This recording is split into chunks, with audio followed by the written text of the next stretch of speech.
There's a secret that can turn any artwork into $1 million artwork. All blue chip artists have it in common. It requires no talent, no skill, anyone can do it. And the way I discovered it all started when I'm sitting at a bench at a park. The sun is shining, the birds are chirping, everybody's happy, and I'm stressed out and overwhelmed because I'm applying to galleries, but have no idea on how to do that. And so I'm doing all of the research, I'm reading all of the books, I'm watching all of the YouTube videos, and I'm applying. After several weeks, I get a response, an invitation to show my work to a particular gallery. And so drenched in excitement, I rush to the gallery, and I give her the art, and she goes through the art. And then at a particular moment, she stops. I'll show you the work. And she looks at me. And she says, and I will never forget the words that she said. She says, Dries, I'm going to be very honest. Your art is ugly. We can't possibly sell this. It felt like a stab in my gut.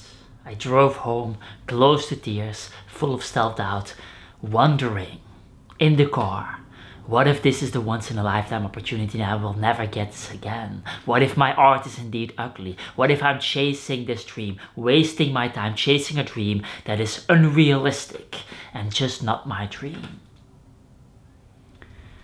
Now, several years later, the strangest thing happens. I get an email from that same gallery. And right before I open it, I take a deep breath. I remember the pain of what happened several years earlier. I open the email, and the email reads, Dries, I'm going to be very honest. Your art is absolutely amazing. We would love to sell your art. On top of that, she praised the particular work, Engraved Groom, number 9. You guessed it, the exact same artwork they were laughing with several years earlier. Now what's more, is that on the website of this gallery, in big letters on the homepage, there's the saying, art like wine gets better with time. Art like wine gets better with time. Like, what are you talking about? It was the exact same art. The art wasn't aging like wine.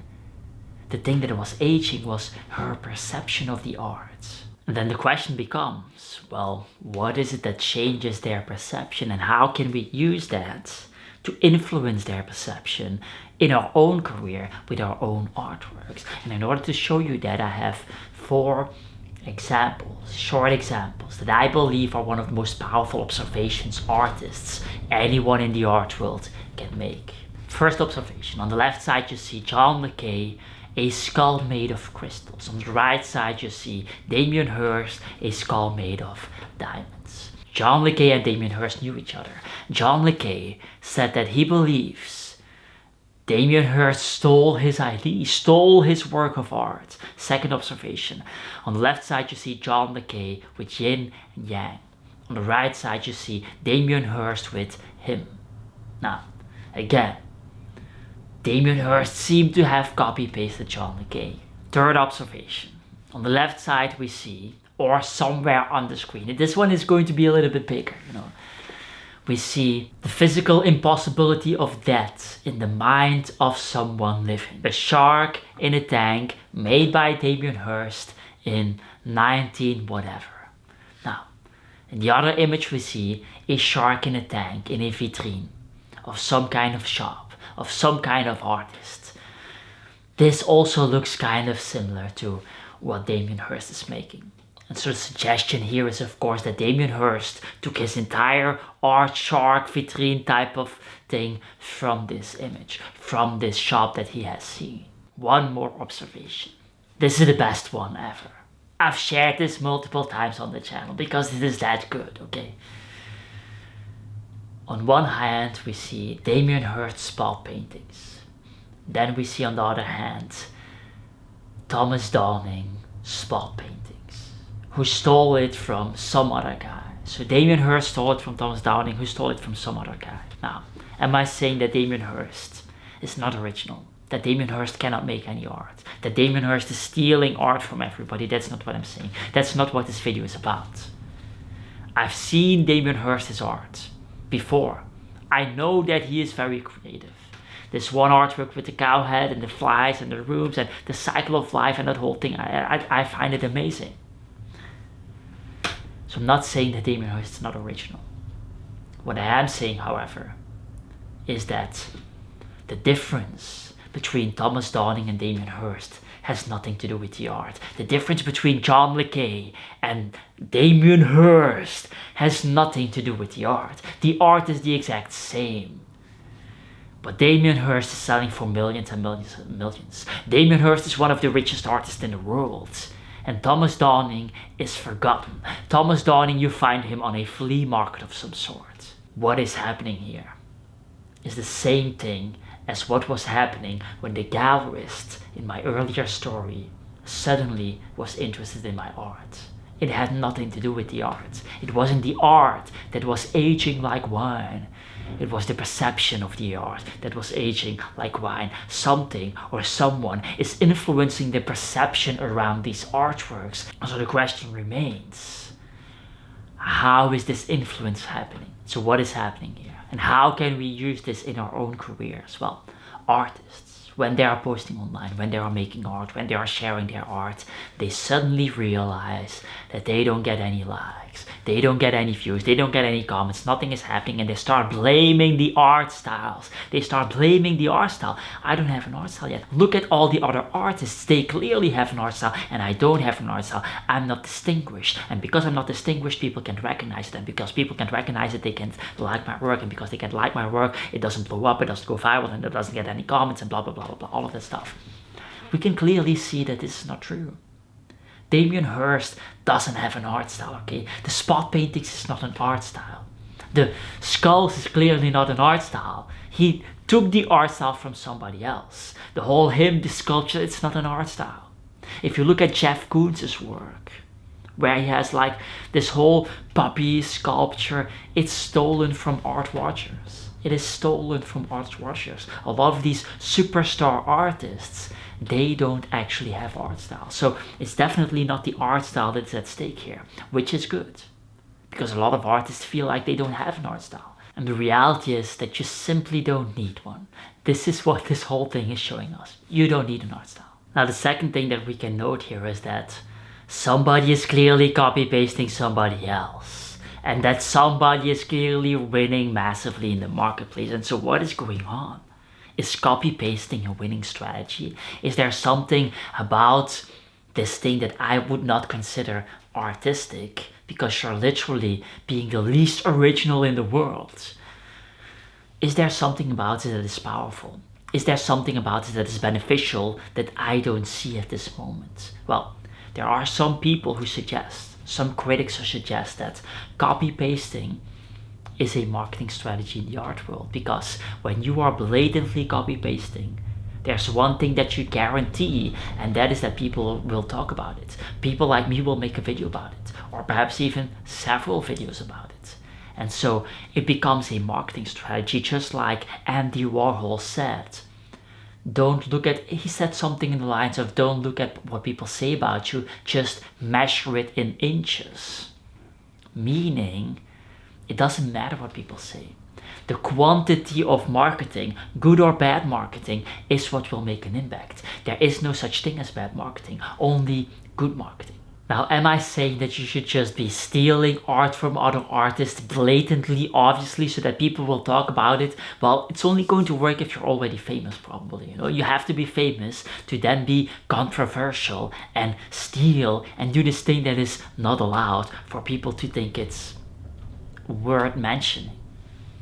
And even then, there are so many other things that you can do that are way more cooler to market your stuff. I wouldn't recommend people to just steal as your main strategy. And then the third thing that we have to notice is the difference between Damien Hirst and Thomas Downing is the ability of Damien Hirst to talk about the work, to market the work, to push the prices upwards, to influence perception of the people. Marketing skill.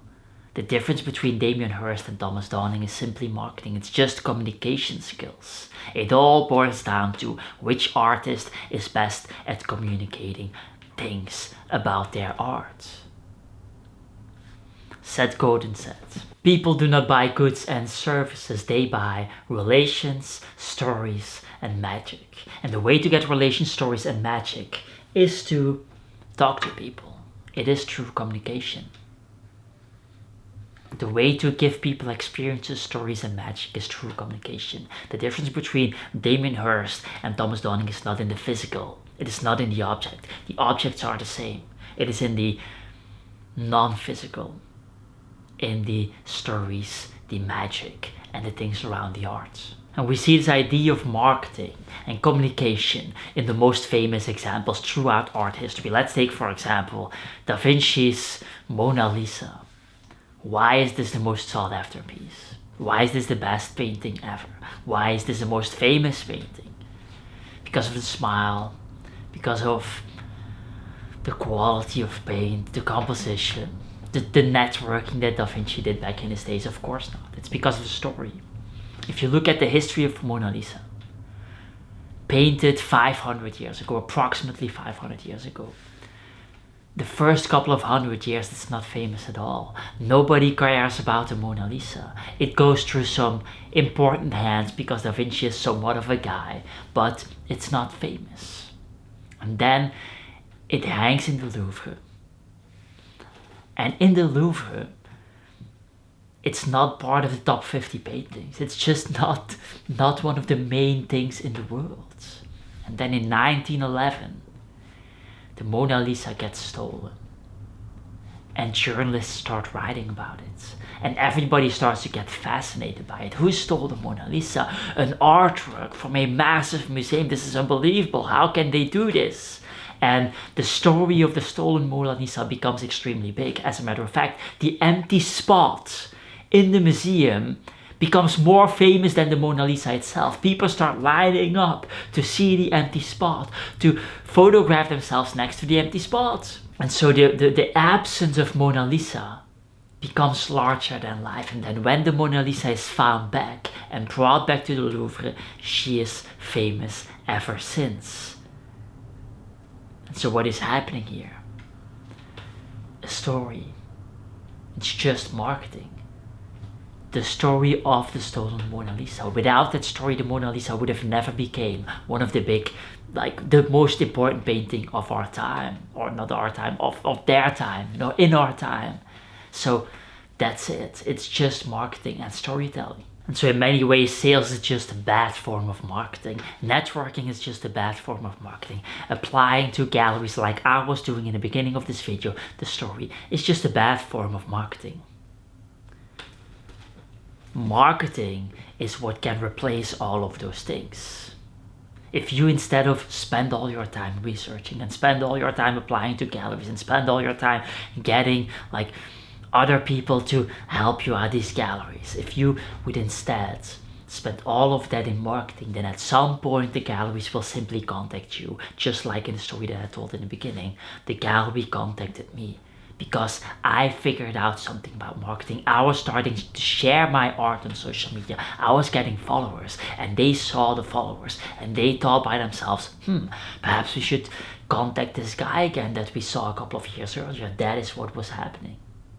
It was the marketing that influenced their perception of art. The art aged like wine through marketing. Nothing more than that. So then the question becomes, well, how did Damien Hirst market his art? What can we learn from that? What is happening there? What is the difference between Damien Hirst and Thomas Downing? Because I've talked about those two guys, but what is the actual difference? What does Damien Hirst know that Thomas Downing didn't know? The first thing is that Damien Hirst didn't just stick with original art. He went and created all sorts of objects. Large conceptual work, public art installations, sculptures. And so what is happening here is that by allowing yourself to sell multiple artworks in multiple mediums and going beyond art even, is that you are grabbing a larger audience. Not everybody is interested in oil paintings or in watercolor art. Some people are interested in sculpture, and so you're expanding your reach, you're reaching a broader audience, and you're grabbing a larger portion of the audience that is available. The second thing we see Damien Hirst do is that he expands his brand by going into different markets. beyond the art market. And so he's going into retail. He's going into restaurants. He has this whole pharmacy restaurant thing where you have mixture between restaurant and art installation, basically. And then he's also collaborating with important brands from those other markets like Supreme and Tiffany & Co. These are clothing brands. He's going into the market of clothing. And what he's doing there is not only expanding his brand in other markets, but also collaborating with big brands. And what is one of the ways to grow your own brand? It's to collaborate with other brands that are also big within a similar space. Tiffany & Co. is luxury. There are some people from luxury that would like, next to their purse, to also have a Damien Hirst original in their home. And so collaborating with brands that are in line with your stuff, that have similar audiences, but yet different enough for the collaboration to be beneficial for both parties, is a good idea. Now, this is very good news. A lot of artists will look at this collaboration between Tiffany & Co. or Supreme and Damien Hirst, and they will think by themselves, wow, Damien Hirst is selling out. He is a loser artist that is just a sellout artist. He's not worthy of the title of being an artist. I most certainly thought that all the way in the beginning of my career. Now, this is obviously the wrong perspective, and Damien Hirst is showing us that we don't have to be afraid of that. We don't have to be afraid of doing print-on-demand stuff or merchandise stuff or these lower-level objects that artists are afraid of because it's not highbrow enough, it's not elitist enough, it's not luxurious enough. We don't have to be afraid of that, and we can just step in those markets and make it ourselves easy instead of making it ourselves hard. A third thing we see Damien Hirst do is to make controversial art, ideally so controversial that the artwork starts to market itself automatically. We see this in the 100 years, the cowhead that I showed earlier. This was very controversial. Cowhead, flies. What happened? Well, an animal rights organization, PETA, sued him for this because they wanted to protect the cows, even though billions of people are eating cows all over the place. Billions of cows are being slaughtered every year, probably like more than that. And so they sued Damien Hirst. Damien Hirst lost. He had to take this artwork out of the museums, and the whole thing was done. And so this could be a strategy in and of itself, and a lot of artists are using this type of controversy as a strategy to get features in magazines.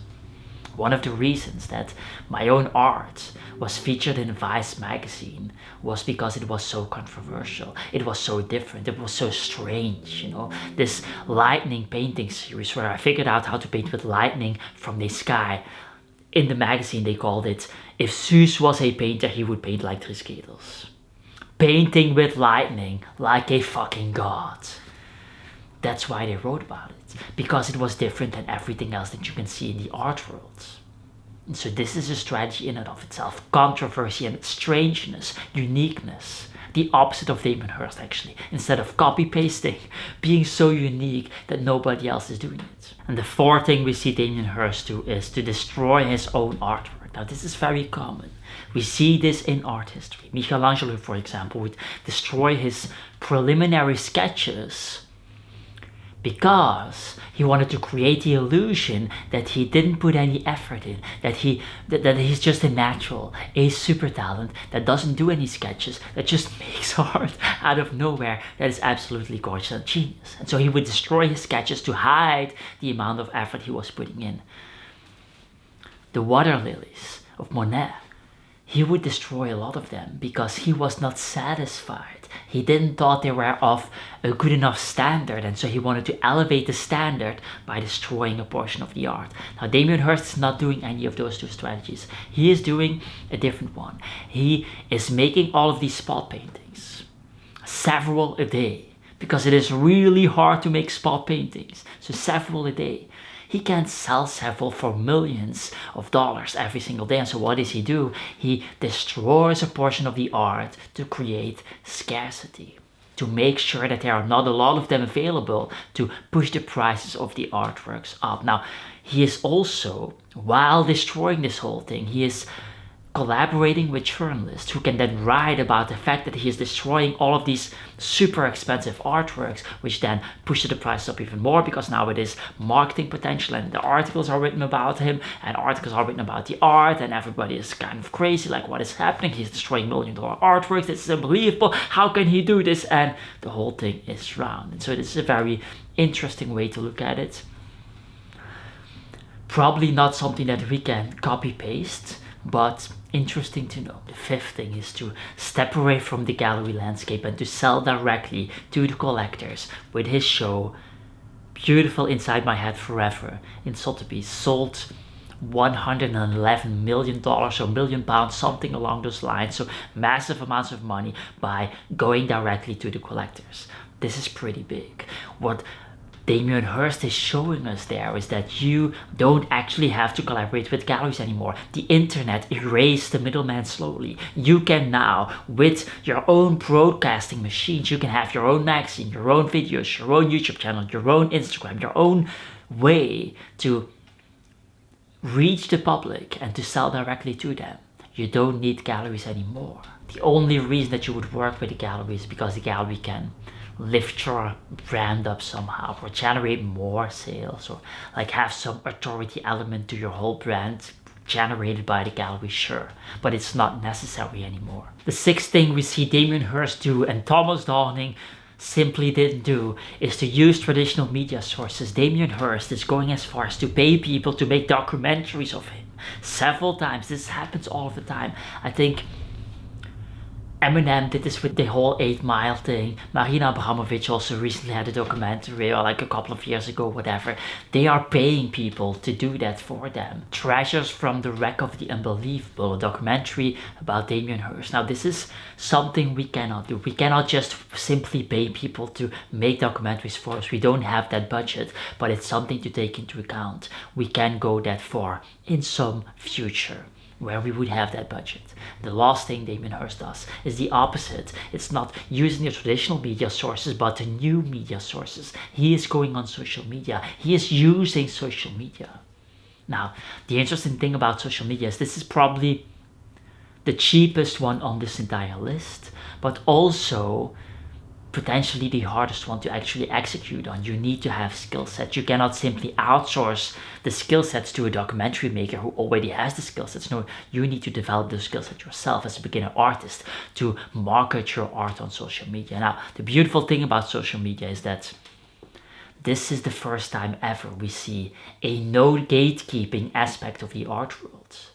It is just skill that wins the game. Whoever has the highest CTR and the highest average view duration will win the game on YouTube. And so that type of fairness is very refreshing. You don't see that in gatekeeping gallery landscape where you either need to be hot or come from some wealthy family or some other type of connections to get in. And in order to help you with your social media journey, I've made a free Art Virality PDF list where I list all of the strategies that you can use to go viral on any platform of your choosing, specifically for artists. It's free, link in the description. And throughout this video we talked about making art so controversial that it markets itself automatically. I've dedicated a whole video on this called Drowning in Unsold Pieces, Selling Secrets Galleries Won't Tell You. Link in the description and in the end screen. That said, get the hell out of here.